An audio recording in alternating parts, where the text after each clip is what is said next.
আসসালামু আলাইকুম রহমতুল্লাহি ওয়া বারাকাতুহু। আলহামদুলিল্লাহি ওয়াহদাহু ওয়াসসালাতু ওয়াসসালামু আলা রাসূলিল্লাহি মান লা নাবিয়্যা বা'দা ওয়া আলা আলিহি ওয়া আসহাবিহি আজমাইন, আম্মা বাদ। সম্মানিত মুসল্লিয়ানে কেরাম, আমরা প্রতিকূল এই আবহাওয়ায় এখানে এখন বক্তব্য শোনার মতো আসলে পরিস্থিতিও আমাদের নেই এবং ধৈর্যও আমাদের নেই, যেহেতু আমাদের এখানে কোনো কারেন্টের ব্যবস্থা এখন নেই। তো সেহেতু আমরা যত তাড়াতাড়ি পারি সকাল সকাল আমরা আজকে নামাজটা ইনশাল্লাহ আদায় করব। খুতবার একটু হক আদায় করা প্রয়োজন। তো আমি বিগত দুই জুমাতে পরপর আলোচনা করছি সিরাতে মুস্তাকিম সম্পর্কে। সিরাতে মুস্তাকিম, যে আল্লাহ রাব্বুল আলামিন মানব জাতির জন্য যে একটা ধর্ম দিয়েছেন, আমাদের ধর্মের নাম কি? ইসলাম ধর্ম। ইসলাম ধর্ম। তো আল্লাহ রাব্বুল আলামিন ইসলাম ধর্মটা হচ্ছে সবচাইতে সহজ এবং সরল একটা পথের ধর্ম। তো আল্লাহ পাক কোরআনে কারিমের ভিতরে সূরা আনামের 153 নম্বর আয়াত সম্পর্কে আলোচনা করছিলাম, যে ওয়ান্না হাযা সিরাতি মুস্তাকিমা ফাত্তাবিউহু ওয়া লা তাত্তাবিউস সুবুলা। যে আল্লাহ রাব্বুল আলামিন বলেন যে এটাই হচ্ছে তোমাদের জন্য সহজ এবং সরল এবং সঠিক পথ, আর তোমরা এই পথের অনুসরণ করো, সিরাতে মুস্তাকিমের পথে অনুসরণ করো। আর ওয়ালা তাত্তাবিউস সুবুলা, তোমরা সিরাতে মুস্তাকিমের পথ বাদে অন্য পথের অনুসরণ তোমরা করো না। যদি করো তাহলে কি হবে? আল্লাহ রাব্বুল আলামিন এটা আবার সূরা আল ইমরানের 85 নম্বর আয়াতে সেটা বলছেন, যদি আল্লাহ রাব্বুল আলামিন যে পথ দিয়েছে এই পথ ছেড়ে ওমাই ইয়াবতাগি গায়রাল ইসলামি দীনা, যে আল্লাহ রাব্বুল আলামিন তোমাদেরকে যে ইসলামী পথ দিয়েছেন সেই পথ তোমরা ছেড়ে দিয়ে যদি গায়রাল ইসলামি দীনা, অন্য কোনো জীবন ব্যবস্থা ইসলাম ছাড়া তোমরা যদি গ্রহণ করো, তাহলে আল্লাহ রাব্বুল আলামিন বলছেন যে ফালা ইউকবালা মিনহু, সেটা আল্লাহ রাব্বুল আলামিনের দরবারে গ্রহণীয় হবে না। শুধু গ্রহণীয় হবে না তাই নয়, ওহুয়া ফিল আখিরাতি মিনাল খাসিরিন, আখেরাতে আমলসমূহ আখেরাতে তারা ক্ষতিগ্রস্ত হয়ে যাবে, আখেরাতে তারা ক্ষতিগ্রস্ত হয়ে যাবে, নাজাত পাবে না। সুতরাং আল্লাহ রাব্বুল আলামিন আমাদেরকে যে সিরাতে মুস্তাকিম দিয়েছে, আমি বিগত দিনে সিরাতে মুস্তাকিমের ব্যাখ্যা অনেক করেছি। চাষির জন্য সিরাতে মুস্তাকিমের ব্যাখ্যা করেছি, চাকরিজীবীদের জন্য সিরাতে মুস্তাকিমের ব্যাখ্যা করেছি, প্রচুর ব্যাখ্যা আমরা শুনেছি গত জুমাতে। তো এই জুমাতে আর ব্যাখ্যা শুনবো না, এই জুমাতে আমরা এতটুকু শুনবো যে সিরাতে মুস্তাকিমের রাস্তায় চলার জন্য কিছু যোগ্যতার দরকার আছে না নেই? কিছু প্রয়োজনীয় জিনিসের দরকার আছে না নেই? আপনি এখান থেকে ঢাকায় যাবেন, তো আপনি ঢাকায় যাব বললেই কি আপনি ঢাকায় যেতে পারবেন? তাহলে ঢাকায় যাওয়ার জন্য হয় বাসে টিকিট কাটবেন, না হলে ট্রেনে টিকিট কাটবেন, না হলে প্লেনে টিকিট কাটবেন, একটা যানবাহনে তো আপনি যাবেন। আর না হলে হেঁটে হেঁটে যাবেন, তো হেঁটে হেঁটেও যদি যান তারপরেও কিছু পাথেও আপনাকে সাথে নিতে হবে কিনা, টাকা পয়সা কিছু জিনিস আপনাকে নিতে হবে কিনা। তো সুতরাং সিরাতে মুস্তাকিম এটা এমন একটা পথ, যে পথে চলার জন্য কিছু উপকরণ, কিছু জিনিস আমাদের সাথে নিতে হবে, সাথে লাগবে। তো ইসলামের প্রথম শর্ত, ইসলামে ঢোকার প্রথম শর্ত কি? হাদিসে জিবরিল, অল্প করে বলি, অল্প একটুখানি, যে রাসূল করিম সাল্লাল্লাহু আলাইহি সাল্লাম, আমি এর পূর্বে বলেছি হাদিসে জিবরিলটা, যে রাসূল করিম সাল্লাল্লাহু আলাইহি সাল্লামের দরবারে একজন আগন্ত ব্যক্তি সাদা ধবধবে পোশাক পরিহিত অবস্থাতে আল্লাহ রসুলের নিকটে আসলেন। সাহাবায়ে কেরামও বসেছিলেন। তো সাহাবায়ে কেরাম যখন বসেছিলেন, আগন্তুক ওই ব্যক্তিরা এমন ভাবে আসলেন, সাদা ধবধবে কাপড় পোশাক পরে, তার শরীরে কোনো সফরের চিহ্ন বোঝা যাচ্ছিল না। দূরের থেকে কোনো মানুষ যদি আসে তো তার শরীরটা কি একটু ক্লান্ত হবে না? দাড়িগুলো একটু উস্কো উস্কো, শরীরে ঘাম থাকবে। কিন্তু একজন মানুষ আসলে তিনি ফ্রেশ, তার শরীরে কোনো ঘাম নেই, কোনো ক্লান্তির চিহ্ন নেই, সফরের কোনো চিহ্ন নেই। সাহাবায়ে কেরাম তার দিকে তাকিয়ে থাকলেন। তিনি এসে আল্লাহ রসুলের হাঁটুর সাথে হাঁটু মিশিয়ে বসলেন, এবং হাদিস শরীফের ভিতরে এসেছে যে হাত দুইটা উরুর উপরে রাখলেন, রেখে বললেন মাল ইসলাম, ইয়া রাসূলুল্লাহ, ইয়া হাবিবাল্লাহ, ইসলামটা কি জিনিস? আল্লাহ রসুলকে প্রথমেই প্রশ্ন করলেন ইসলাম কি জিনিস, যেটা নিয়ে আমাদের আজ আলোচনার বিষয়। তো আমি শুধুমাত্র হাদিসের এই অংশটুকু বলবো, মাল ইসলাম, ইসলাম কি জিনিস? আল্লাহ রসুল বললেন কি, যে শাহাদাতান লা ইলাহা ইল্লাল্লাহু ওয়া আন্না মুহাম্মাদুর রাসূলুল্লাহ। ইসলাম হচ্ছে সর্বপ্রথম, ইসলাম হচ্ছে তুমি সর্বপ্রথম সাক্ষী দিবে আল্লাহ ছাড়া আর কোনো ইলাহা নেই, আর মুহাম্মদ সাল্লাল্লাহু আলাইহি ওয়াসাল্লাম আল্লাহর রাসূল। তাহলে কলমায়ে তয়্যিবা হচ্ছে ইসলামের প্রথম বুনিয়াদী শর্ত। ইসলামের স্তম্ভ কয়টা? পাঁচটা। পাঁচটার মধ্যে প্রথমটা কি? কলমা লা ইলাহা ইল্লাল্লাহু মুহাম্মাদুর রাসূলুল্লাহ। তাহলে এই কলমাটার পাঠ কয়টা? এই কলমাটার কয়টা ভাগ?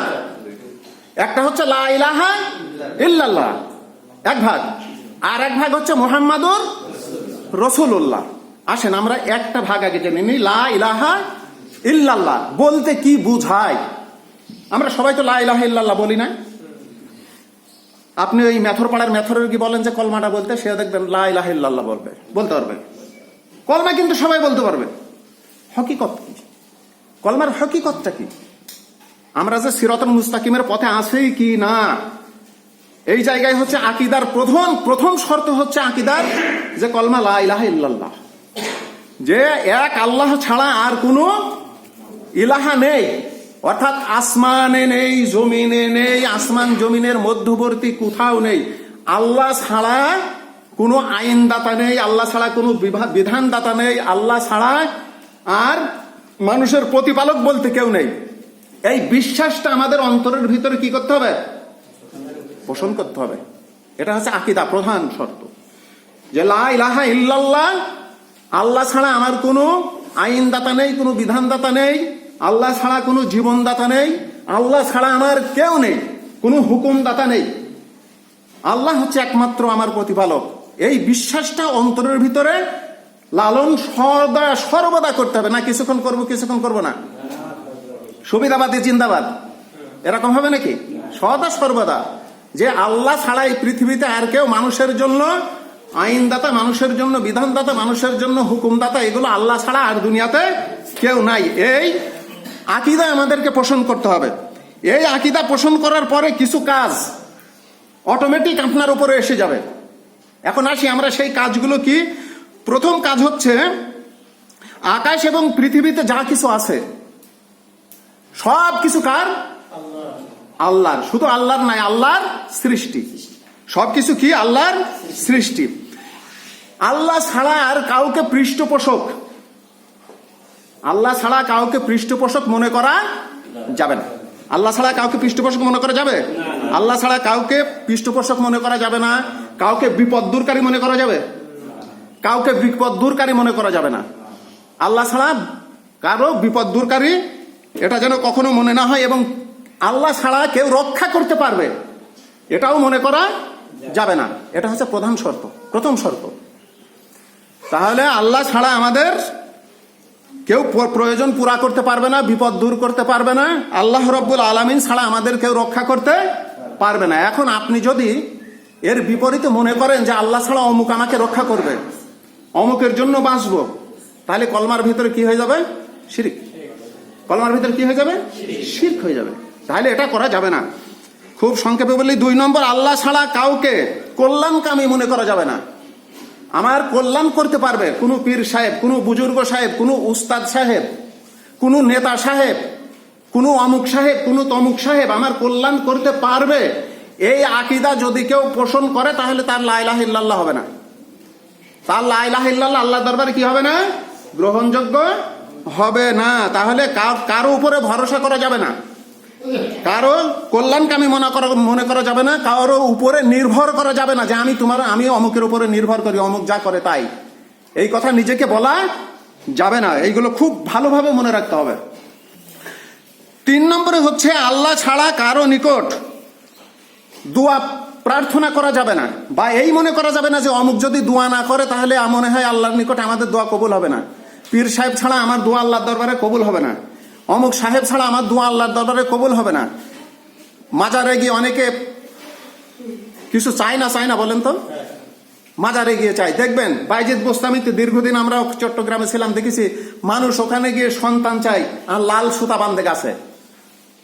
তাহলে মানুষ এটা আল্লাহ পাকের সাথে, গাছের সাথে কি করলো? শিরক করলো। তাহলে এই জিনিস করা যাবে না। সন্তান দেওয়ার মালিক কে? অর্থ দেওয়ার মালিক কে? অর্থ নেয়ার মালিককে, সম্মান দেওয়ার মালিককে, নেয়ার মালিক। এই জিনিস অবশ্যই আমাদেরকে মনে করতে হবে। 4 নম্বর হচ্ছে আল্লাহ ছাড়া কারো সামনে মাথা নত করা যাবে না। কবরে সিজদা অনেকে করে না, করে না? আমরা নিজের চোখে মিডিয়াতে দেখছি যে অনেক মানুষ মাজারে গিয়ে সিজদা করে। বিশেষ করে এটা করে কথিত সুন্নি কিছু মানুষ, সুন্নি সবাই না, কথিত কিছু সুন্নি তারা এই জিনিসটা করে। তো কারো কোথাও গিয়ে সিজদা করা যাবে না। কারো যদি সম্মানের জন্য কদম বুসি করতে হয়, পায়ে হাত দিতে হয়, মাথা নিচু করা যাবে না। আপনি পিতা মাতার পায়ে হাত দেন, দোয়া নেন, চুমা খান, কিন্তু মাথা নিচু করা যাবে না।